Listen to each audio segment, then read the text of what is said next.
Welcome to Rewired for Love. I am your host, JaCarie Owens, licensed mental health counselor, EMDR basic training coach and consultant, group practice owner and supervisor at Courageous Minds Counseling, relational trauma expert, and the most important one, your honest but loving homegirl therapist who's not afraid to talk about the messy parts of healing. Around here, we talk about all things nobody taught us growing up, how our attachment styles show up in love, why our nervous system acts like a fool sometimes, and what it really takes to feel safe in our bodies. So this is not about perfection. It's about learning to love yourself in real time with grace, boundaries, and a little bit of humor. So take a deep breath. Get comfy, because we don't chase chaos, we choose calm. And this is Rewired for Love. Hey, welcome back to Rewired for Love. Today, we're going to talk about something a lot of people live with quietly, because from the outside, nobody would think you have a problem. The relationship looks good, the person looks good, the pictures look good, the family likes them. Your friends say, girl, what are you complaining about? And yet, you still feel lonely. Not single lonely.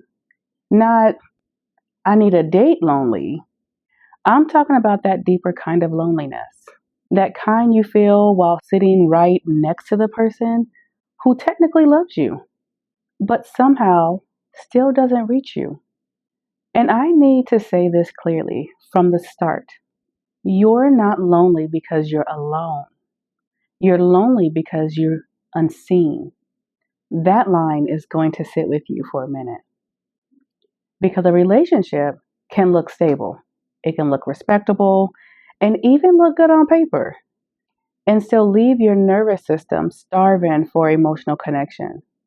So today, we're getting into it. Emotional neglect versus obvious dysfunction.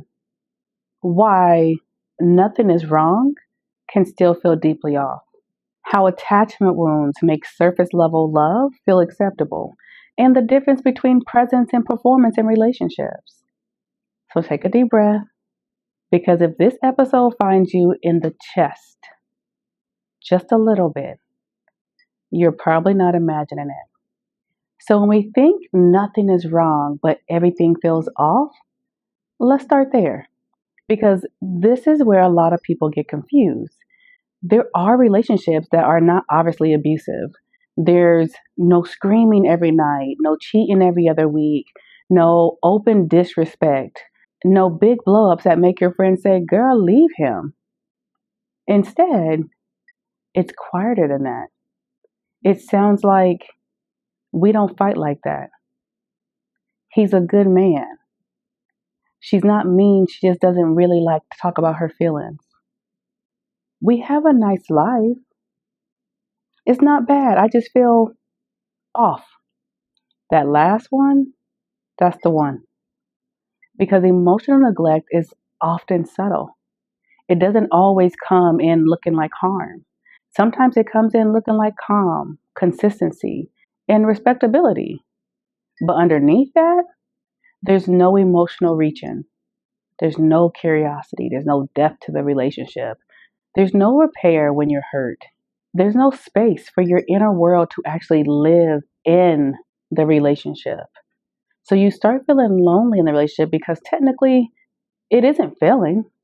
And that's what makes it so hard to explain to people. You can't point to one huge thing. You just feel disconnected. And that's why people stay longer in those dynamics. Because when there's no obvious crisis, you keep telling yourself that maybe you're asking for too much. Maybe you are the one that's ungrateful. Maybe this is just what grown-up love looks like. But let me tell you something very directly. Grown-up love is not supposed to feel like emotional exile. So you may be asking, what is the difference between emotional neglect versus obvious dysfunction? Let's talk about it. Because people love to confuse the two. Obvious dysfunction is loud. It's easy to name. It looks like yelling, lying, cheating, manipulation, disrespect, all that chaos. But when we're talking about emotional neglect, that's a whole lot quieter. So that looks like your feelings being minimized, your needs being brushed past, your emotional bids getting ignored. No one's asking how you are. No one's knowing how to comfort you. No one's noticing when you're slipping away inside. And here's the hard part: a relationship can be peaceful and still be emotionally neglectful. Two things can be true in that dynamic. Not all neglect is dramatic. Sometimes it feels like being tolerated but not truly known. You may be with someone who provides money, who provides structure, companionship, shared responsibilities, a respectful public figure. But when you're upset, when you're tender, when you're overwhelmed, confused, or deeply sad for whatever reason, they disappear emotionally. Maybe they don't know how to respond. Maybe they don't want to. Maybe they think being there physically is enough. And for a lot of Black women, especially, this hits so hard because we've been trained to overvalue functionality. If they pay the bills, show up on time, don't embarrass you, and don't create drama, then we start telling ourselves we should be satisfied. But that's not intimacy, that's logistics. You can build life with someone and still feel emotionally homeless inside. Let that sit. And as you're sitting with that, let's take it a step further. Let's talk about attachment wounds and why surface level love feels acceptable. Let's go deeper with that. Why do so many people stay in relationships that look good but feel lonely? And the simple answer is attachment wounds. When you grew up in an environment where your emotional needs were inconsistently met, they were minimized or ignored, your system learned to adapt. You may have learned to not ask for too much, don't need too much, don't expect too much, don't make a scene, and don't be a burden. So when you get into adult relationships, your baseline for love may already be low. Not because you don't deserve more, but because you got trained to accept less. This is especially true for people who grew up in families where survival mattered more than emotional expression. Adults were physically present but emotionally unavailable. Affection came through sacrifice, not connection. And love was assumed, not spoken. So feelings were treated like inconvenience. So now we in this grown up relationship. And when our partner is stable but emotionally shallow, something in you says, well, at least they're not abusive. Well, at least they come home. Well, at least they're trying. Well, at least I'm not alone. And all of those at least relationships can keep you stuck for years because the relationship isn't bad enough to leave, but it's not deep enough to nourish you. And that's the trap. And if you are a woman who's been praised for being strong, mature, low maintenance, or easygoing, you may have learned to survive by shrinking your needs. You start confusing self abandonment with maturity. You start calling silence peace. You start calling emotional distance independence. And you start calling being overlooked, oh, that's just how they are. But the truth is, your nervous system knows the difference, even when your mind keeps trying to minimize it. So, what is the difference between being present versus performative? And this is a big one. Some people perform relationships beautifully.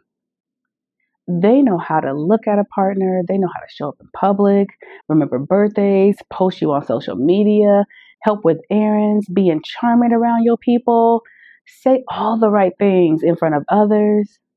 And all of that may be real, but none of it guarantees emotional presence. Emotional presence is not performance. Performance says, here, look what I do. Look how good I am. Look how committed this appears. And when you're present say, I can sit with your feelings. I can handle your truth. I can stay emotionally engaged when things get uncomfortable for me and for you.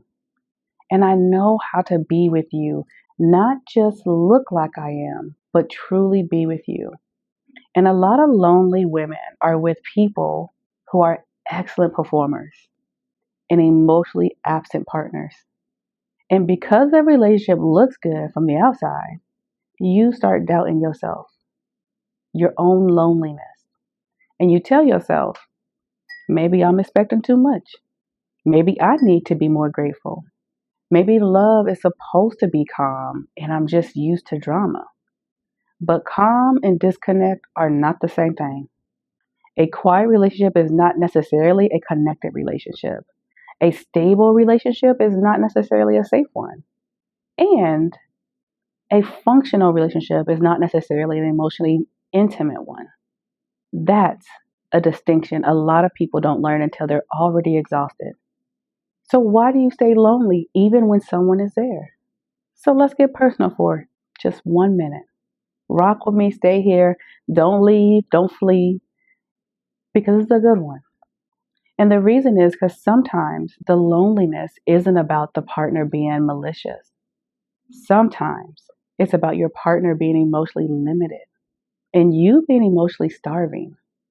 You're carrying the conversation, you're carrying the emotional temperature, carrying the awareness, carrying the repair. You're the one saying, are you okay? Babe, can we talk? Hey, babe, I miss you. I feel like you're not really here. And after a while, it becomes exhausting because loneliness in relationships is not just about not being touched, it's about not being met. It's also about sharing a room, but not a reality. Having a partner, but not feeling partnered. It also looks like being loved in theory, but not in felt experiences. And for many people, this hits the part of us that's been trained to accept emotional labor as love. We got used to being the one who understands, who does the adjusting, who translates, who accommodates, who softens, who forgives. So when nobody is doing that for us, we keep waiting for the relationship to eventually become reciprocal.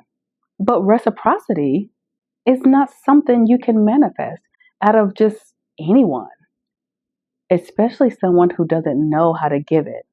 And that's the harsh truth.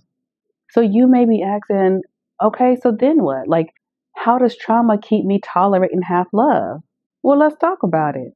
Let's talk about why emotional neglect can become hard to leave. If you grew up in a home where love was inconsistent, it was distant or conditional, your body may already be used to half love. And that's the reality of it all. Half love sounds like being cared for but not known, being provided for but not emotionally held, being included but not being understood. It may also look like being tolerated but not tended to. And when you have been underfed emotionally for a long time, even the small amounts of connection can feel like enough. And that's not because it's enough, it's because your system has been hungry, it's been thirsty. And so just a little bit takes away a little bit of that hunger and that thirst. So if your partner occasionally checks in, occasionally listens, occasionally opens up, you may cling to those moments like proof that the relationship is fine. But one emotionally available moment here and there does not make the relationship emotionally safe. If you are lonely most of the time, that matters. If you feel like you have to shrink to perform or numb out to survive the connection, that matters. If you can't bring your full emotional self into a relationship without feeling dismissed, that matters. And listen, I know some of you are thinking, but they're not mean, but they do love me, but they're just not expressive. Okay, but are you being loved in a way that reaches your heart? Or are you just being kept? That's the real question. So you may now be asking, girl, get to it. What emotional safety? What does it actually look like? What does it actually feel like? And I'm going to break that down because once you know what emotional safety feels like, you're not going to want to live without it. Plus, you may not know how to recognize it at first. You may not know how to understand it or receive it. But if you know what it looks like, you can then learn to lean into it and get comfortable with it. So emotional safety feels like you can tell the truth without being punished. Your feelings are taken seriously. Conflict doesn't automatically turn into contempt. Repair actually happens after hurt. It feels like your partner is curious instead of defensive. And you don't have to beg to be considered. And emotionally safety is not perfection.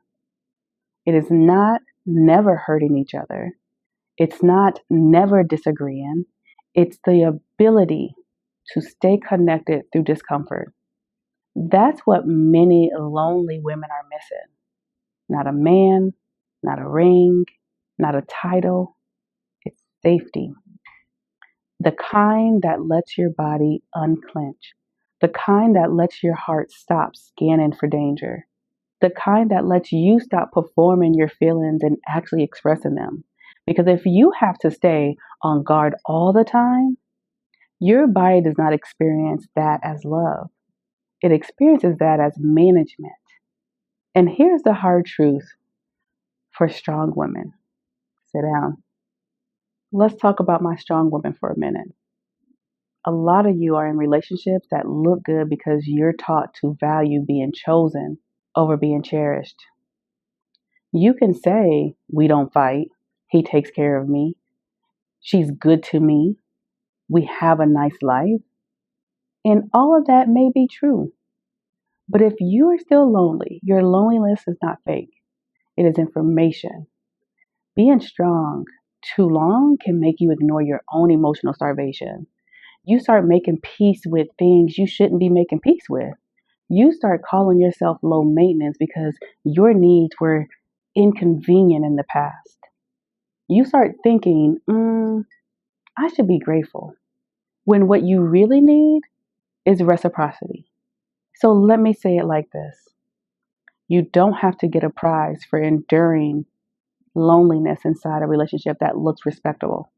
You do not have to stay just because it's not a disaster. If it is a chronically empty, chronically disconnected, chronically one-sided, it is still costing you, your love, your connection. So I want you to ask yourself some questions. In this moment, do I feel emotionally known in this relationship? Can I bring up hard things without fear? Do I feel comforted when I'm hurting or merely tolerated? Is this person present in my life or just performing a role in it? Do I feel more like myself or less like myself when I'm with them? Am I actually connected or just attached to the ideal of being in a relationship?